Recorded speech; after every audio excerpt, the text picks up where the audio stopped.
Friday, March 25th, 2022. I'm Joshua Claycamp, and this is the Word and Observer, a Kamloops Christian's reflection upon the news while looking to the Scriptures in order to understand how Christians need to think and feel about current events. Well, the inquiry into the use of the Emergencies Powers Act began yesterday. The House of Commons Public Safety Committee began hearing testimony regarding the Freedom Convoy and the response of the Ottawa police to the weeks-long protests that occurred on Parliament Hill in Ottawa. We read in Global News that Ontario police deemed the so-called Freedom Convoy a threat to national security 1 week before the federal government invoked the Emergency Powers Act. Quote, "We did identify it as a threat to national security through the Provincial Operational Intelligence Bureau on or about the 7th of February, said Thomas Carrick, Commissioner of the Ontario Provincial Police. Now, Carrick did not say during testimony before the House of Commons Public Safety Committee on Thursday what led the police to make that determination. In fact, he was asked specifically whether the determination was made due to any ties that the Freedom Convoy may have had to quote-unquote far-right groups. Carrick responded to that question by saying, quote, "This is not the appropriate venue to get into the specifics of intelligence," end quote. Now, as Christians, we understand that methods of intelligence are important to safeguard in order to protect the country of Canada from foreign enemies. However, when that intelligence is used upon the citizens of Canada, it would seem not only fitting, but absolutely necessary that the Parliament Commons Public Safety Committee should hear testimony in public regarding how it is that the federal government, and in this case, the police department, was able to determine that the convoy, the Freedom Convoy, presented a national security issue. Upon hearing this, Global News reached out and asked the Office of Public Safety Minister, Federal Public Safety Minister Marco Mendicino, whether the Ontario Provincial Police shared that assessment with federal authorities when he was made aware of the determination that the convoy posed a national security threat, and when the work began to invoke the legislation. Now, indeed, that's an important question to ask, and that's a question which Public Safety Minister Marco Mendicino needs to answer. If the Ontario Provincial Police are somehow able to gather intelligence that leads them to the conclusion that the Freedom Convoy presented a national security threat a full week before the Freedom Convoy arrived in Ottawa, then why wasn't that information made available to Safety Minister Marco Mendicino? And again, how exactly was it that the Ontario Provincial Police Department was able to come to that conclusion? Again, Global News asked the Office of the Public Safety Minister for his thoughts on these questions, and no response was received.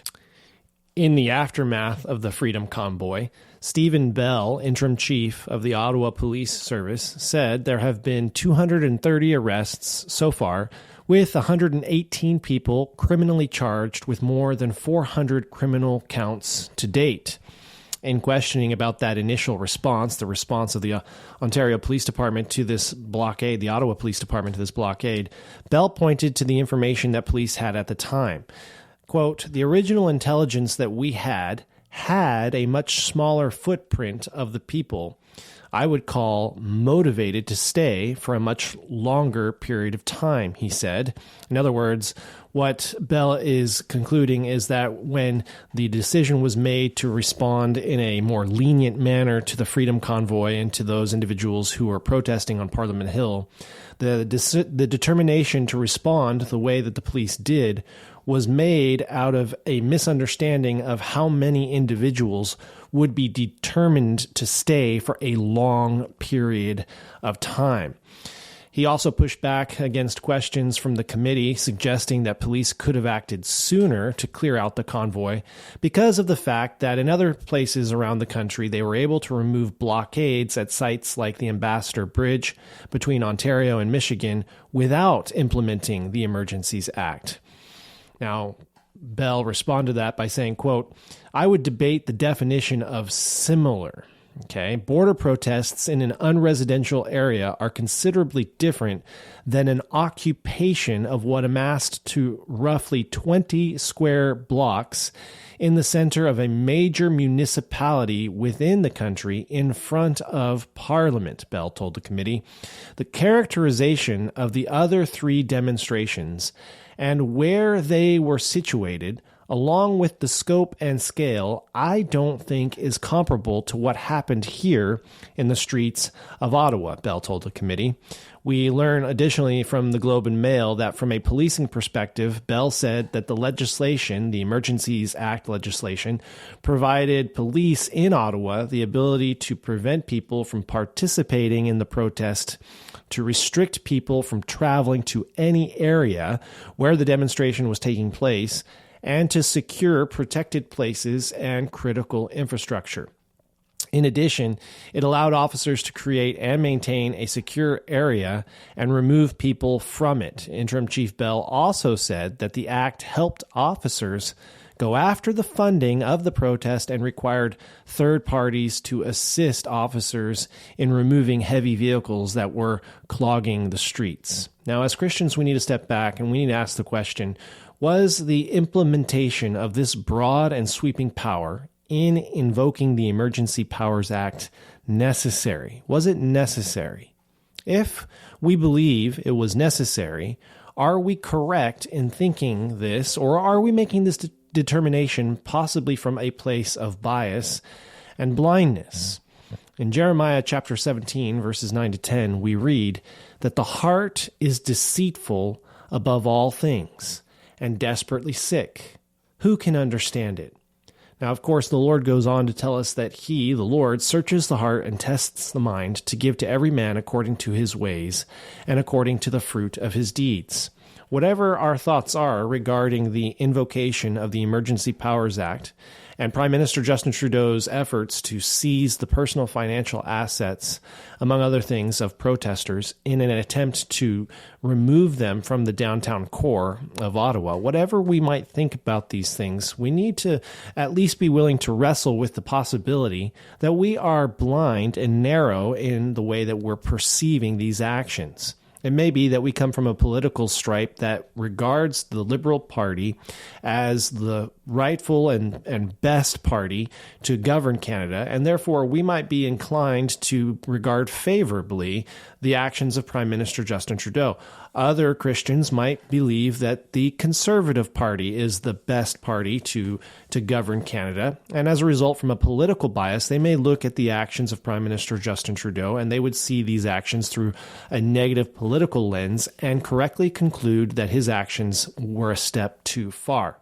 And so as we wrestle with these questions, we need to be able to be humble with ourselves and to say that indeed the heart is deceitful above all things. My heart, your heart, we are not always capable of regarding these actions on the part of government leaders from a unbiased and neutral perspective. Indeed, we're moral creatures, and so it's impossible to remove the bias. And so as we consider the events that took place here in Canada during the month of February with the Freedom Convoy and the protests that clogged the city streets of Ottawa, and then the subsequent response on the part of government, it might be helpful for us just to step back and to say, in order for us to get a better view of what's taking place, what took place here in Canada, we would be wise to consider what outsiders, individuals from beyond our country, thought of these things. And indeed, in this last week, we have such a view. Prime Minister Justin Trudeau traveled to Brussels yesterday in order to participate in conference meetings with other NATO leaders regarding the Russian invasion of Ukraine. And while there, he addressed the European Union Parliament. And he got an earful from a German member of the EU Parliament on Wednesday. After speaking with European parliamentarians during his two-day official visit to Brussels, the floor was then given over to German MP Christine Anderson, who called out the Canadian Prime Minister, saying that he should not be able to speak in the European Parliament. Anderson says she took the opportunity to give Trudeau an appropriate welcome, calling it short, concise, and hitting it in the bullseye, end quote. She said, quote, based on Article 195, I would like to point out that it would have been appropriate for Mr. Trudeau, Prime Minister of Canada, to address this House according to Article 144, she began. Referencing Article 144, she went on to say, quote, "This is an article which was specifically designed to debate the violations of human rights, democracy, and the rule of law, which is clearly the case with Mr. Trudeau." In her opening remarks, then, what she is saying is that what Prime Minister Trudeau has brought before the European Parliament needs to be debated based on Article 144, which, as regarding the governing structure of the European Parliament, is an article that is specifically targeted towards debate around the violations of human rights and democracy.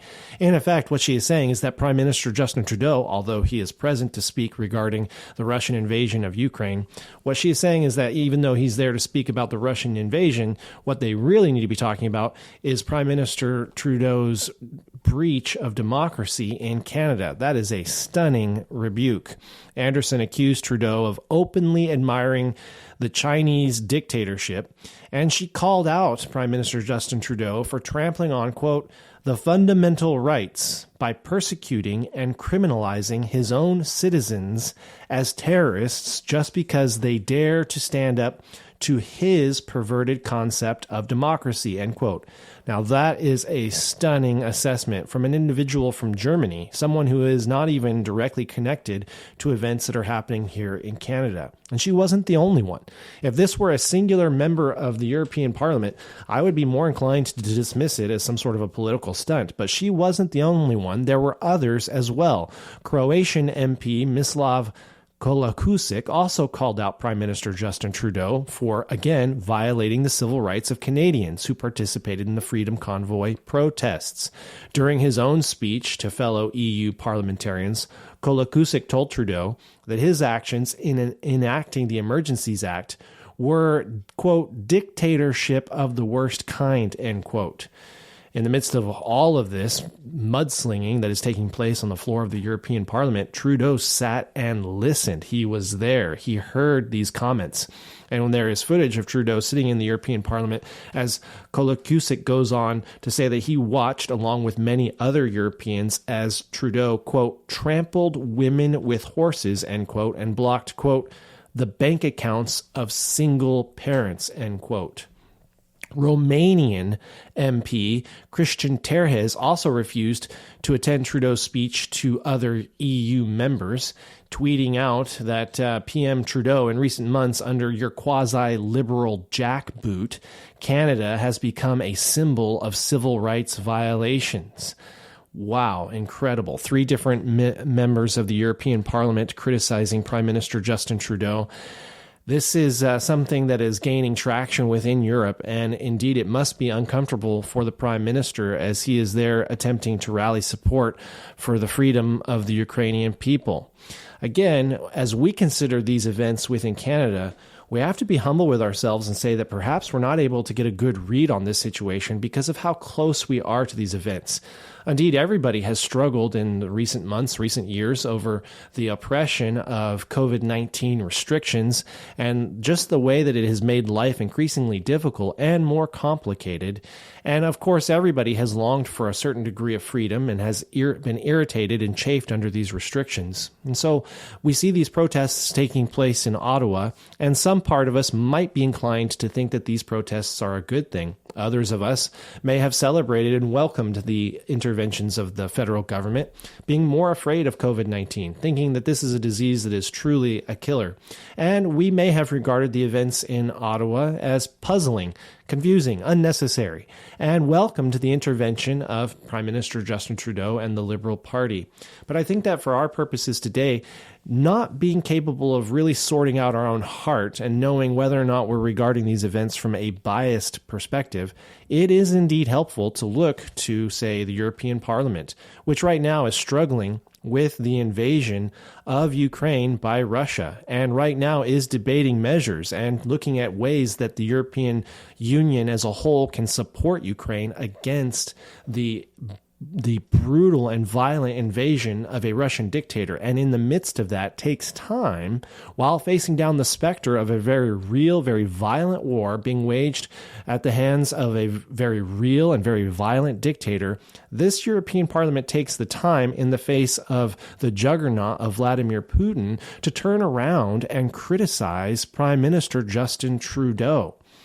This being the case, it would seem that citizens of Canada who are concerned about Prime Minister Justin Trudeau's trampling upon the freedoms of individual Canadians, those concerns appear to be legitimate.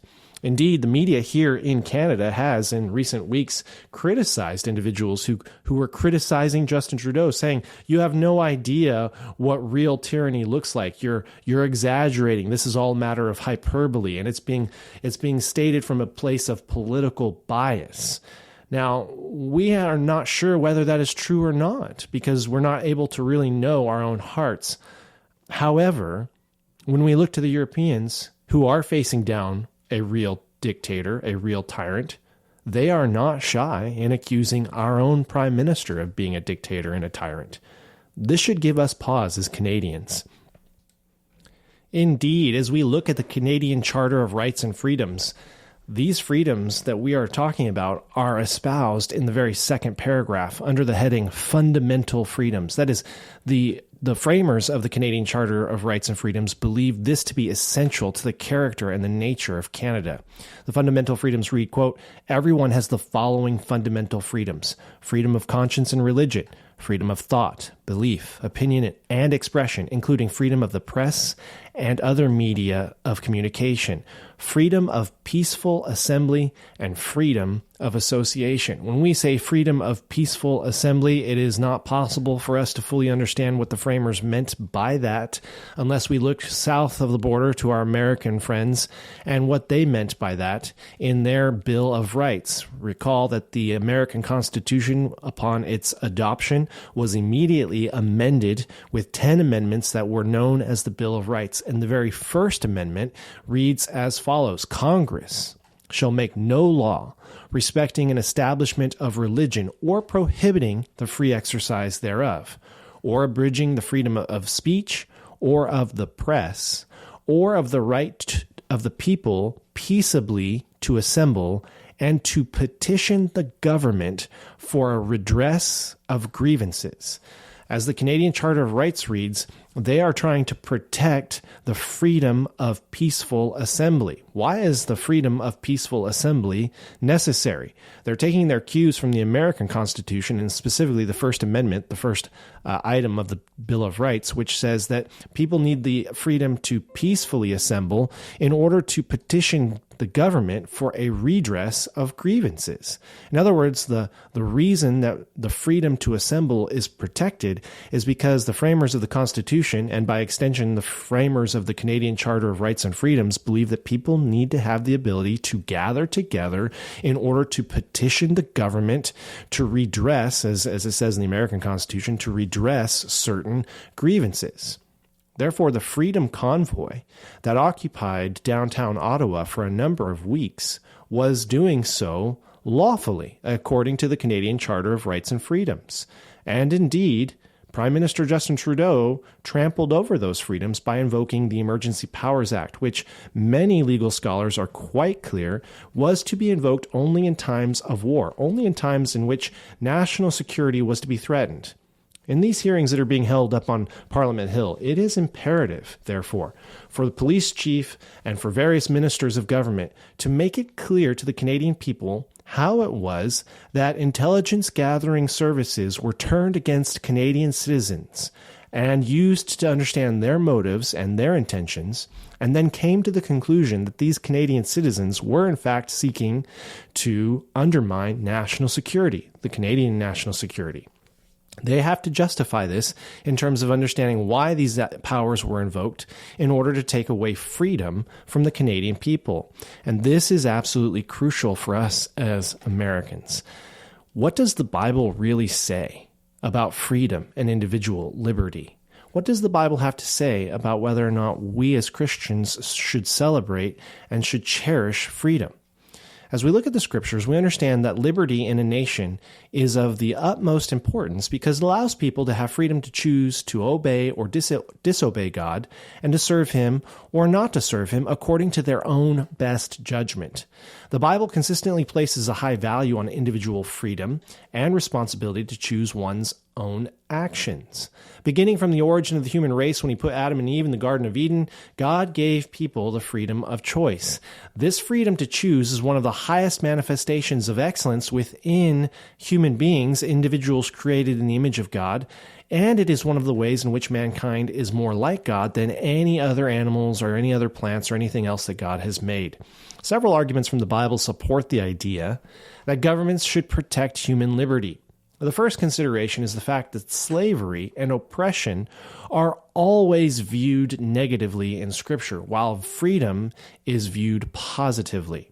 When God gives the Ten Commandments to the people of Israel, he begins by saying, "I am the Lord your God, who brought you out of the land of Egypt, out of the house of slavery." This is from Exodus chapter 20 and verse 2. I'll read it again. "I am the Lord your God, who brought you out of the land of Egypt and out of the house of slavery." Out of the house of slavery. Indeed, God is referring to the oppression that took place in Egypt, in which the Hebrew nation was enslaved to serve the whims of Pharaoh.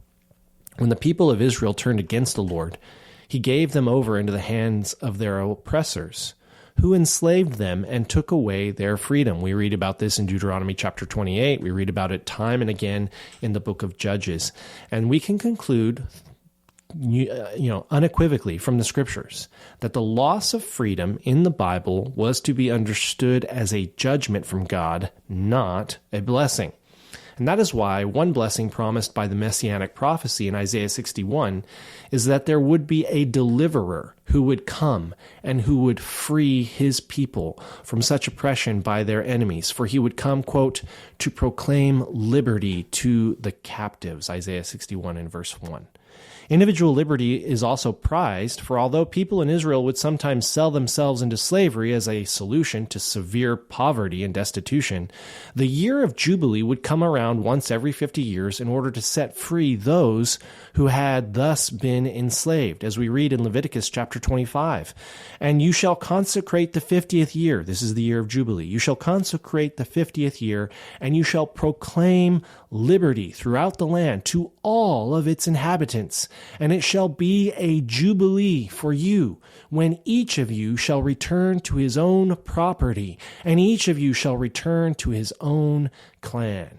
Freedom of individual choice is viewed favorably again and again and again in Scripture, and it is a component of full human personhood, and it's ultimately a reflection of God's own attribute of will, that is, giving to human individuals the ability to approve and to choose and to bring about various actions over which God watches and some of which he is pleased in.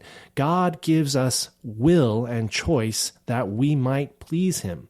Therefore, we have not only God's testing of Adam and Eve in the Garden of Eden, but also many other statements found all throughout the Scripture, such as this, Deuteronomy chapter 30 and verse 19, "I have set before you life and death, blessing and curse. Therefore, choose life." Or Joshua chapter 24 and verse 15, "Choose this day whom you will serve." Or again, Jesus teaching in Matthew chapter 11, "Come to me, all you who labor and are heavy laden, and I will give you rest." Over and over and over again, certain decisions, certain choices are given to people that they might use their individual will, their individual liberty to choose. Therefore, we understand from the Scriptures that this ability to choose is something that is given to us by God.